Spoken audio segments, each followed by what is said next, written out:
जैसे कि आपको टाइटल से पता चल ही गया होगा, इस वीडियो में हम देखने वाले हैं हिमाचली लड़कियों की शादी। कैसे होती है हिमाचल में लड़कियों की शादी। अगर आप जानना चाहते हैं तो बने रहिए मेरे साथ और देखते हैं ये वीडियो। ये वीडियो देखने के बाद आप जान जाएंगे कि क्या होता है हिमाचली लड़कियों की शादी में। लड़की की शादी माँ बाप के लिए एक बहुत बड़ी जिम्मेदारी होती है। लड़की की शादी करने के लिए माँ बाप को बहुत ही ज़्यादा मजबूत होना पड़ता है, चाहे वो आर्थिक रूप से हो या भावनात्मक रूप से। एक लड़की अपना घर, परिवार, माँ बाप, भाई बहन सब कुछ छोड़कर शादी के बाद अपने पति के घर जाती है। उसके हर रिश्ते का नजरिया, हर रिश्ते की अहमियत बदल जाती है जैसे ही वो मंडप में बैठती है। हिमाचल में कैसे होती है लड़कियों की शादी, आइए अब सब जानते हैं डिटेल में। मैं हिमाचल की डिस्ट्रिक्ट मंडी सरकाघाट से संबंध रखता हूं, तो इसमें ज़्यादातर रिवाज मंडी सरकाघाट वाले ही होंगे। बाकी सभी जगह पे वैसे तो रीति रिवाज सेम ही होते हैं, लेकिन कुछ दूरी के बाद रीति रिवाज बदलते रहते हैं। तो अगर कहीं कोई चूक हो जाए तो आप कमेंट बॉक्स में लिखकर मुझे बता सकते हैं।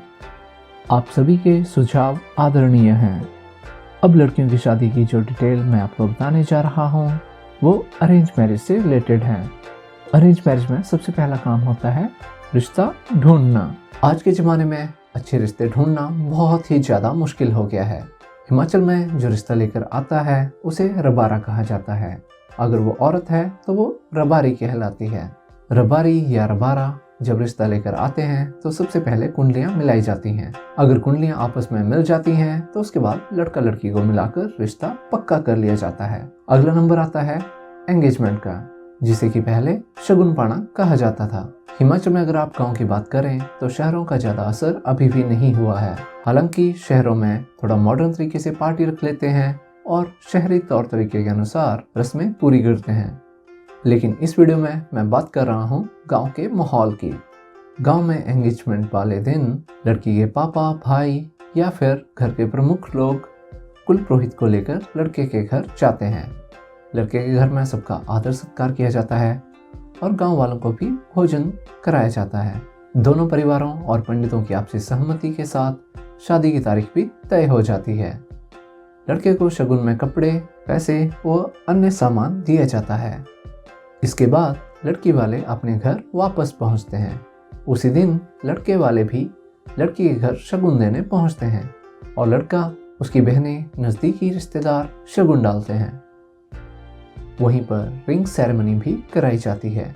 लड़की वाले लड़के की तरफ से आए मेहमानों की आदर खातिर करते हैं और उनको खाना भी खिलाते हैं। लड़के वाले शाम को गांव की सभी औरतों को बुलाते हैं और वहाँ पे घोड़ियाँ या शगुन गीत गाए जाते हैं। लड़की वाले भी अपने घर पे औरतों को बुलाकर सुहाग गीत गाकर इस नए रिश्ते के जुड़ने की खुशी का इजहार करते हैं।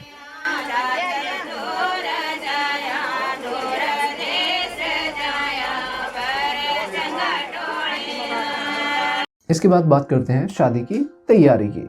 यूं तो शादी की तैयारी के लिए जितना भी समय मिल जाए कम होता है, लेकिन फिर भी एक दिन तय हो जाता है और उस दिन शादी की सारी तैयारियां खत्म करनी होती हैं। उसके लिए सब लोग अपनी तरफ से पूरी कोशिश करने में लग जाते हैं। पंडित से शुभ मुहूर्त पूछा जाता है ताकि समधा और न्यूंदर शुरू किए जा सकें, जिसे कि हिंदी में निमंत्रण भी कहा जाता है। उसके अलावा बहुत सारी खरीदारी भी करनी होती है। लड़की वालों के लिए तो बहुत ज़्यादा काम होता है, क्योंकि उनको अपने रिश्तेदारों के साथ लड़के वालों का भी ध्यान रखना होता है। अगला नंबर आता है निमंत्रण देने का, जिसे कि पहाड़ी में न्यूंदरू भी कहा जाता है। हमारे हिमाचल में सबसे पहला निमंत्रण कुल देवता या फिर कुल देवी को दिया जाता है। उसके बाद अगला नंबर होता है मामा का। निमंत्रण देने के लिए गेहूं के आटे में यीस्ट मिलाकर मीठी पूड़ियाँ बनाई जाती हैं। इनको हमारे यहाँ बबरू कहा जाता है। वैसे ये बबरू हाथ से या फिर सांचों से बनाए जाते हैं। और इनमें गुड़ या शक्कर मिलाकर इन्हें फ्राई किया जाता है। मुहूर्त निकालकर बहन अपने भाई के घर बबरू, मिठाइयाँ और शादी का कार्ड लेकर आमंत्रण देने जाती है। उसके बाद ही बाकी रिश्तेदारों को निमंत्रण दिया जाता है। हिमाचल में जब कोई न्योता देने आता है तो उनको टीका और रुमाल लगाकर विदा किया जाता है। अगर वो औरत है तो उन्हें सुहागी भेंट की जाती है।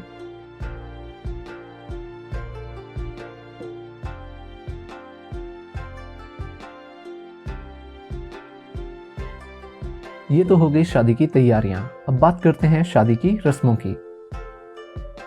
हिमाचली शादी में सबसे पहली रस्म होती है मेहंदी की रस्म। मेहंदी को दुल्हन के 16 श्रृंगारों में से एक श्रृंगार माना गया है, लेकिन इसके साइंटिफिकली भी कई फायदे हैं। शादी की भागदौड़ में दुल्हन को सर दर्द या तनाव की शिकायत हो सकती है। ऐसे में मेहंदी सर दर्द और तनाव से राहत देती है। इसके साथ ही मेहंदी लगाने से ब्लड प्रेशर भी कंट्रोल में रहता है। माना जाता है कि मेहंदी जितनी गहरी होगी, लड़की को अपने ससुराल में उतना ही ज्यादा प्यार और सम्मान मिलेगा। इसलिए लोग बार बार लड़की की मेहंदी का रंग चेक करते रहते हैं। हिमाचल में लड़की के हाथों में मेहंदी से लड़के का नाम छुपाकर लिख दिया जाता है और शादी की फर्स्ट नाइट को लड़के को लड़की के हाथों में अपना नाम ढूंढना होता है।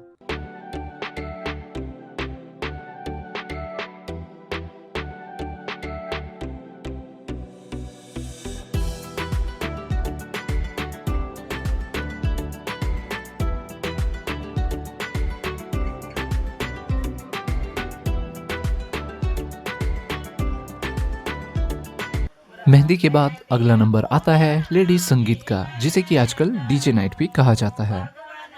वैसे तो पुराने जमाने में लोग शादी वाले घर में 4-5 दिन पहले से ही गाना बजाना और नाचना शुरू कर देते थे, लेकिन आजकल के बिजी दौर में शादी से एक दिन पहले ही गाना बजाना किया जाता है और साथ में ही डीजे लगाकर सब लोग नाचते गाते और एंजॉय करते हैं। तो देखते हैं डीजे नाइट की कुछ झलकियां। आई होप आपको ये पसंद आएंगी।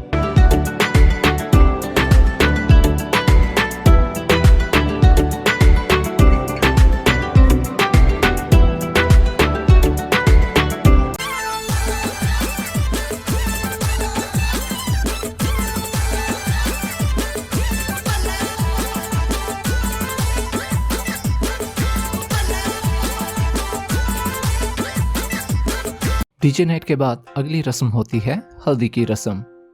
हल्दी की रस्म के दौरान लगाए जाने वाली हल्दी को कई जगह पे उपटन, बटना, मंधा या फिर तेलबन के नाम से भी जाना जाता है।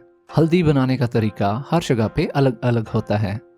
कई जगह पर हल्दी को चंदन के साथ मिलाकर दूध में गूंथ लिया जाता है। कई परिवारों में हल्दी के साथ गुलाब जल का इस्तेमाल किया जाता है। हल्दी का इस्तेमाल पारंपरिक तौर पर तेल और जल के साथ किया जाता है। इस दौरान हल्दी, तेल और जल की मात्रा इतनी रहती है कि इनका मिश्रण एक लेप का रूप ले सके।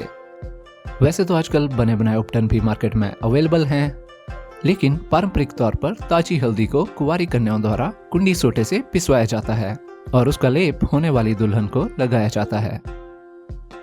हल्दी की रस्म में परिवार के सब लोग और रिश्तेदार मिलकर लड़की को हल्दी लगाते हैं।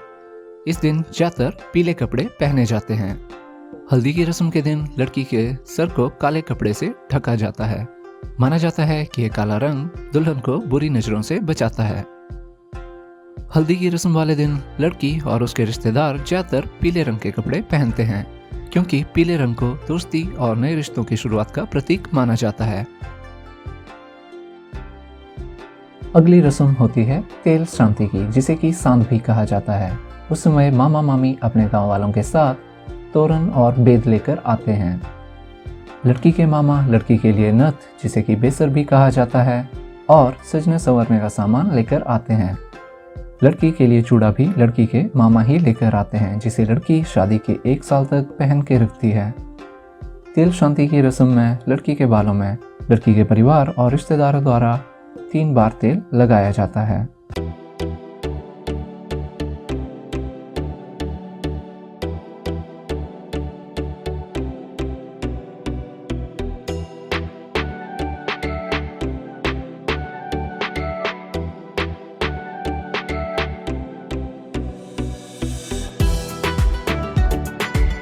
अगली रस्म आती है मिलने की। ये समय होता है बारात के स्वागत का। जब बारात आती है तब दोनों पक्षों के पंडित मिलकर परिवार के करीबी रिश्तेदारों की मिलनी कराते हैं। मिलनी में एक दूसरे को हार पहनाकर स्वागत किया जाता है और लड़की वाले लड़के वालों को कंबल भी उपहार में देते हैं। और सभी ग्रामवासियों की तरफ से आपका हार्दिक अभिनंदन करता हूँ। बारातियों के लिए खाने का भी प्रबंध किया जाता है और जहाँ पे हिमाचल में बारात को ठहराई जाती है उस जगह को डेरा कहते हैं। जब भी किसी गांव में बारात आती है तो उस समय पूरा गांव बारातियों की सेवा में जुट जाता है। वो ये नहीं सोचते कि शादी किसी दूसरे के घर में है। पूरे गांव के लोग अपने घर के जैसे बारात में आए हुए मेहमानों की खातिर करने में जुट जाते हैं। मिलनी के समय जब लड़की के पिता लड़के के पिता से मिलते हैं तो वो उन्हें उपहार स्वरूप सोने की अंगूठी भी भेंट करते हैं। चाहे सर्दी हो या गर्मी, लेकिन मिलनी में उपहार में केवल कंबल ही दिए जाते हैं। शायद ऐसा इसलिए किया जाता है ताकि रिश्तों में गर्माहट हमेशा बनी रहे। इसके बाद अगली रस्म आती है रिबन कटाई। दूल्हा सज धज कर गेट पर पहुंचता है। वहां लड़की की बहनें और सहेलियां दूल्हे के रिबन काटने का इंतजार कर रही होती हैं। रिबन काटने के समय जीजा सालियों में हंसी मजाक होता है और दूल्हे की सालियां रिबन काटने के लिए अपने जीजा से ज्यादा रुपयों की डिमांड रखती हैं। तब दूल्हा और उसके फ्रेंड्स मिलकर उन्हें समझाते हैं और उन्हें रुपयों का एक नॉर्मल अमाउंट देकर रिबन कटाई की रस्म को पूरा करते हैं। कई बार सालियां अपने जीजा को छेड़ने के लिए जानबूझकर रिबन काटने के लिए ऐसी कैंची देती हैं जिससे रिबन कटता ही नहीं और वो जीजा का मजाक उड़ाती हैं। रिबन कटिंग के बाद दुल्हन की मां दूल्हे का स्वागत करती है, दूल्हे की आरती उतारती है और उसे लाल डोरी से बांधकर मंडप या फिर स्टेज तक लेकर जाती है। इस रस्म को हिमाचल में अंधरेरा कहा जाता है। अंधरेरा का मतलब किसी को सम्मान सहित घर के अंदर लेकर जाना।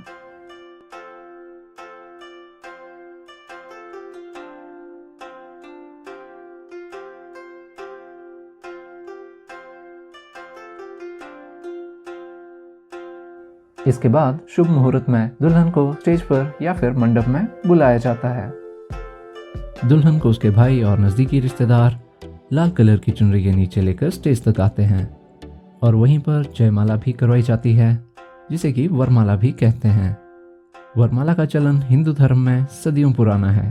प्राचीन काल में लोग सिर्फ वरमाला पहनाकर गंधर्व विवाह संपन्न कर लेते थे और इसमें दूल्हा दुल्हन के घर वालों की मौजूदगी की कोई जरूरत नहीं होती थी। आजकल के ज़माने की बात करें तो गंधर्व विवाह को ही आजकल लव मैरिज कहा जाता है। कहीं पर यह वरमाला की रस्म 7 फेरों के बाद कराई जाती है तो कहीं पर फेरों के पहले। वरमाला फूलों की बनी होती है जिसे कि दुल्हन के घर वालों के द्वारा तैयार करवाया जाता है। वरमाला के समय पहले लड़की लड़के के गले में वरमाला डालती है जिससे कि ये पता चल सके कि शादी लड़की की मर्जी से हो रही है। उसके बाद लड़का लड़की के गले में वरमाला डालता है और वरमाला की रस्म को संपन्न किया जाता है। वरमाला के बाद दूल्हा दुल्हन के रिश्तेदार उन्हें शगुन डालते हैं, उनके साथ फोटोज खिंचवाते हैं और डीजे की धुनों पर नाचते गाते हैं।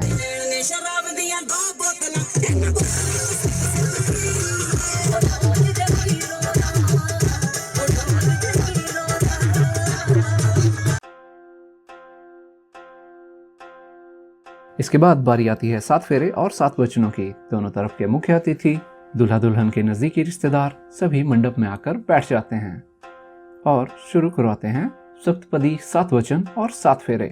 वैसे एक हैरान करने वाली बात, हिंदू धर्म में कहीं भी 7 फेरों का कोई जिक्र नहीं है। फेरे सिर्फ 4 ही होते हैं।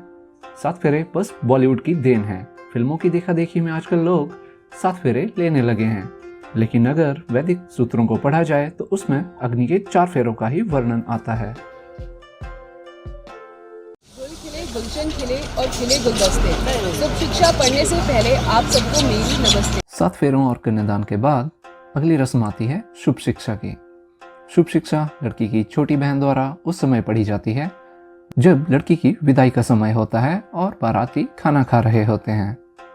वैसे शुभ शिक्षा का रिवाज हिमाचल से विलुप्त होता जा रहा है। अब आपको बहुत ही कम शादियों में शुभ शिक्षा की रस्म देखने को मिलेगी। इसके बाद समय आता है लड़की की विदाई का। पेश है विदाई के ऊपर एक छोटी सी कविता। कन्यादान हुआ जब पूरा, आया समय विदाई का, हंसी खुशी सब काम हुआ था, सारी रस्म अदाई का। बेटी के उस कातर स्वर ने बाबुल को झकझोर दिया। पूछ रही थी, पापा क्या तुमने सचमुच मुझे छोड़ दिया? अपने आंगन की फुलवारी मुझको सदा कहा तुमने, मेरे रोने को पल भर भी बिल्कुल नहीं सहा तुमने। क्या इस आंगन के कोने में मेरा कोई स्थान नहीं? अब मेरे रोने का पापा तुमको बिल्कुल भी ध्यान नहीं। बेटी की बातों को सुन के पिता नहीं रह सका खड़ा, उमड़ पड़े आंखों से आंसू, बदहवास सा वो दौड़ पड़ा। माँ को लगा गोद से कोई मानो सब कुछ छीन चला, फूल सभी घर की फुलवारी से ज्यों कोई बीन चला। छोटा भाई भी कोने में बैठा बैठा सुबक रहा, उसको कौन कराएगा चुप अब, वह भी कोने में दुबक रहा। बेटी के जाने पर घर ने जाने क्या क्या खोया है, कभी न रोने वाला बाप भी फूट फूट कर रोया है, फूट फूट कर रोया है।